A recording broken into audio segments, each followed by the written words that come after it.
everybody, welcome back to the channel. Thank you for tuning in. Once again, for the second weekend in a row, I'm up a little early. Not as early as last weekend, but I'm still up early on what would normally be a sleep-in day, which means I have another car event I'm going to. This time it's one I hadn't really heard of. It's called Wekfest or Wekfest. I'm not sure how it's pronounced. I'm sure if someone else has been to the show before, they can correct me in the comments down below. As far as I can tell, it's kind of a hot import nights type of show, and so I was kind of interested in checking it out. Apparently it's only supposed to be modified vehicles, so it's probably going to be a little bit fun. I thought you all might want to check it out too, so I'm bringing you with me. However, two things before we get there. One, if you do want to see more automotive, particularly GTR content in the future, don't forget to subscribe to the channel. And two, if you'd like to support the channel, I do have the JD Archer shop. If you go to jdarcher.bigcartel.com, you can see a limited selection of t-shirts I've designed that are for sale. But with that out of the way, I'll catch up with you once we get to the show. And here's the show. I was a little surprised. It was bigger than I was expected, so that was really, really nice. We're going to start off with the Nissans. Of course, here is a GTR that I've actually seen on some of the GTR pages before, so it's kind of cool to see this car in person. And of course, here we have a Liberty Walk R35 GTR.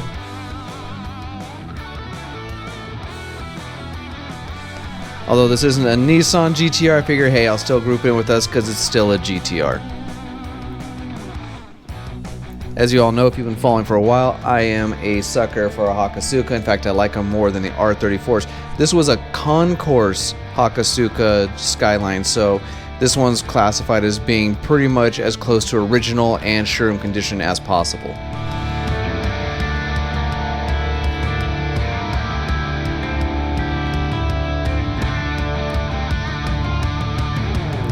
And of course, I was fortunate to find a second Hakosuka.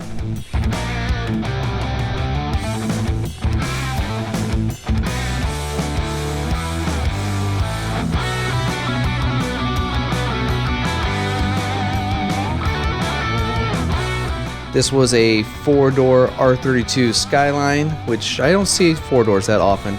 Your classic two-door R32 with an R34 rear wing.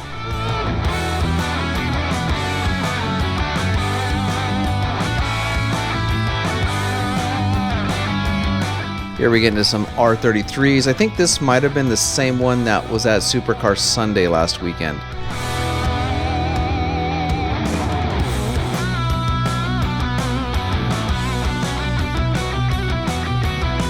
And now this one was tricky. This one looked like an R32, but something looked off. We knew the headlights were off, the rear was off, and then we finally discovered that this was a 240, here's the badge right here, done up to look like a SKYLINE. It's even got the RB engine swap. This was a really nice 240 that was also there. Unfortunately, I didn't get footage of it, but if you pop the hood, it actually has a 1JZ engine. Here we have a really nice Z car.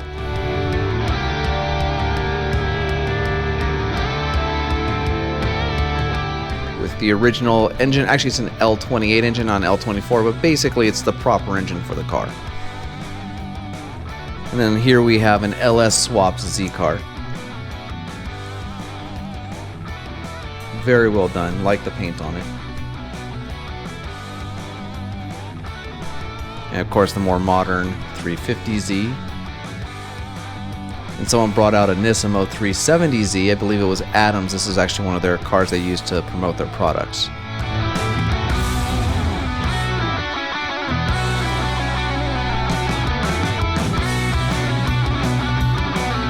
And then here we had a string of red Z cars, all with body kits. This one, actually, I really like the Veilside kit for the 370Z. It's a very nice kit.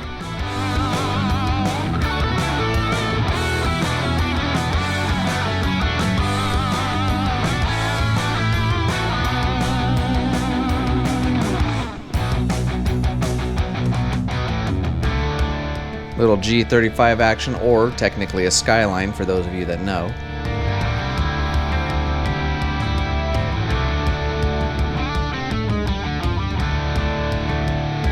Can't ignore the 8.6s. We're starting to move into the Toyotas now.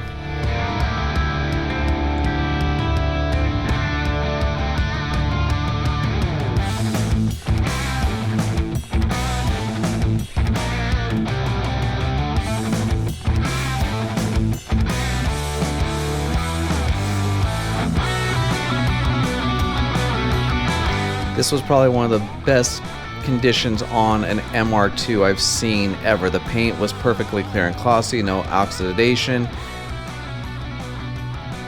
And then check out this engine bay, just super clean and very well done. There was actually a few Mark IV Supers that turned up that were actually left-hand drive.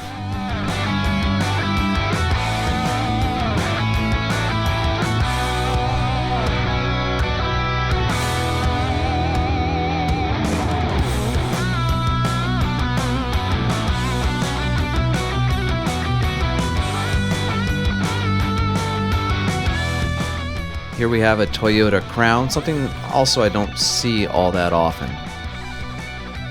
It's got a naturally aspirated 2JZ in it. BMW Supras, I put them in with the other Toyotas just to save argument's sake, but I still consider it a BMW.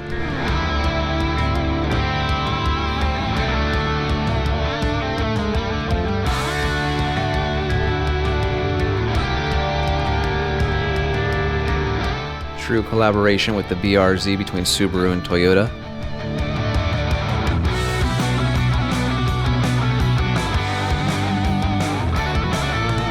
And of course Lexus. Here we actually had a Liberty Walk C8 Corvette, which this red was an amazing color for that car. This was a full carbon fiber C8 Corvette.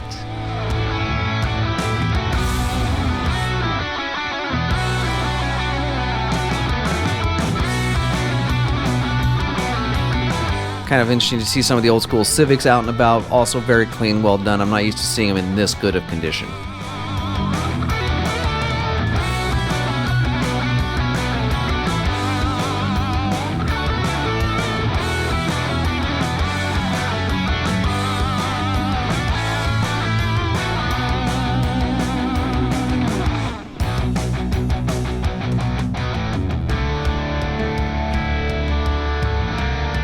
And of course, the classic Civic SI in the SI Blue.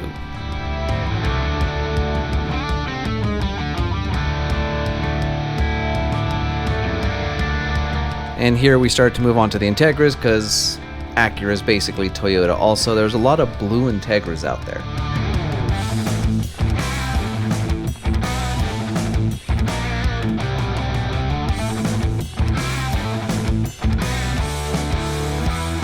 And then we even had a few official Type R's show up.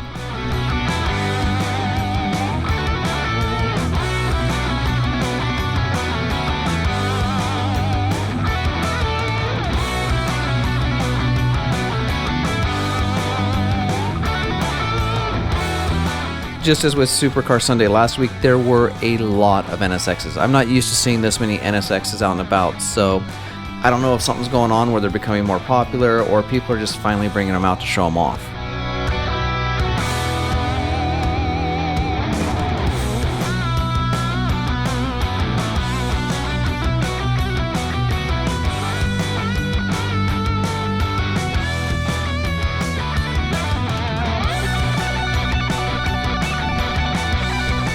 Here we are with the Veil side body kit on the NSX. I think this is just an absolutely awesome body kit for the NSX.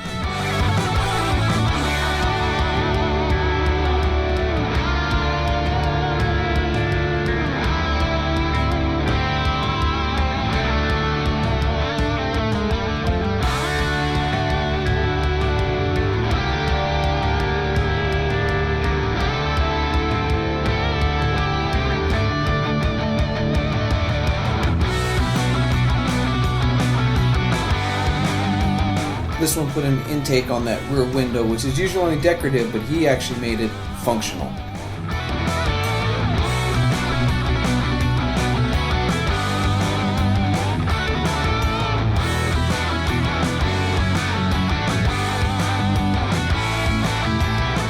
Finishing up the Hondas with the S2000s.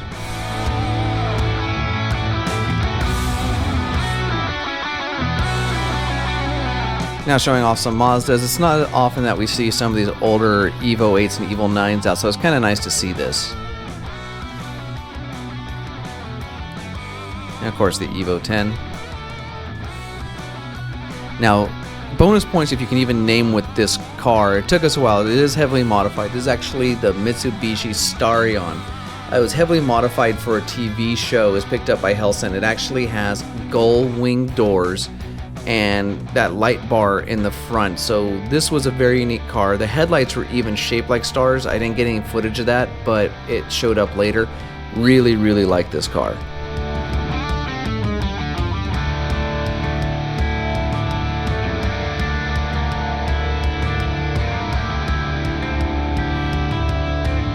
Got to show off a little bit of the Stinger from Kia.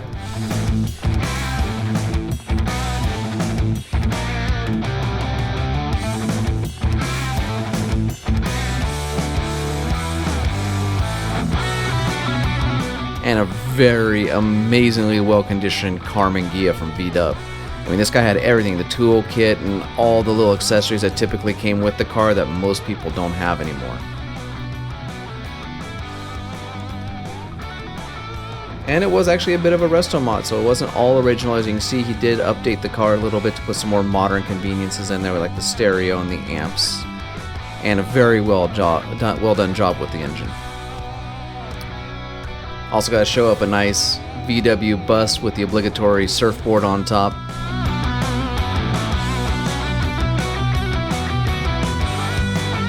Now we're moving into the Mazdas with the Miatas. As you know, I've had three Miatas in my lifetime. I just think they're an absolutely great entry-level car. Nice FC, perfectly clean. Once again, no oxidized paint. Very, very well done.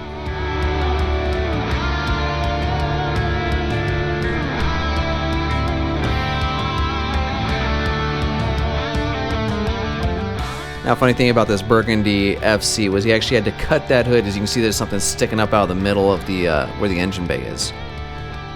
Now, my RX-7 when I had it was this. This was a Montego blue with the 99 spec rear wing and front nose. So this is kind of close to how I built mine back in the day.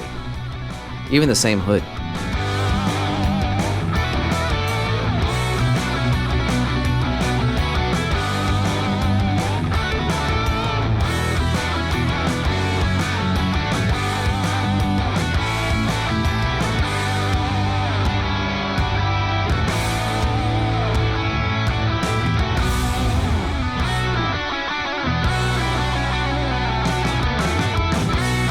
And this also you don't see very often. RX-2, this is also a rotary power car, precursor to the RX-7s.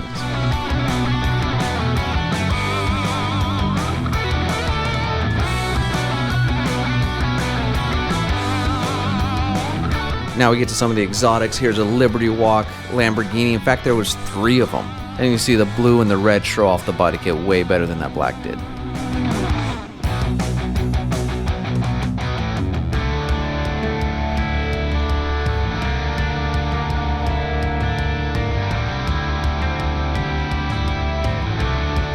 And it's kind of nice to see a nice Lotus kind of thrown into the mix.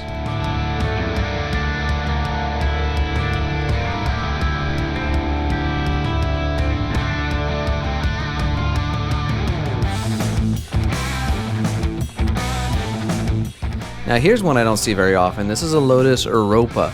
I've actually never seen one of these in person before, so this is always kind of an exciting thing when you see a car you've never seen before in person. Old school Porsche. I'm kind of a sucker for this Porsche. I don't like Porsche for the most part, but I do like this body style.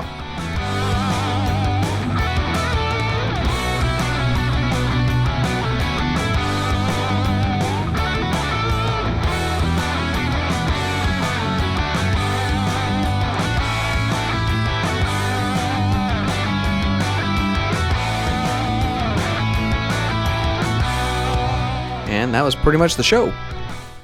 I hope you enjoyed Wekfest. For me, I was actually pleasantly surprised. I didn't know what I was getting into when I went, and actually there was a whole bunch of cars and a huge variety. There's something there for anybody, no matter what type of automotive enthusiast you are. I was also very impressed with the vendors. They were all car part vendors. I've gotten really tired with a lot of these car shows I go to where all the vendors always seem to be like vape sales, and I'm just not into that. This one we had people selling like suspension, steering wheels, performance parts, intercoolers, whatever it is you're looking for your car, even race seats. It was all there and represented. So if this is a show that does come into your area, I heavily recommend going. I hope you enjoyed this video. If you did, go hit that thumbs up button to let me know. It does help the channel a lot. As I did say at the beginning of the video, if you'd like to see more automotive, particularly GTR content in the future, don't forget to subscribe to the channel. If you have any questions or you feel there's anything I missed in this video, go ahead and post in the comment section down below. I will respond to you. I thank you all for watching, and until next time, forget everything else, focus on the finish line.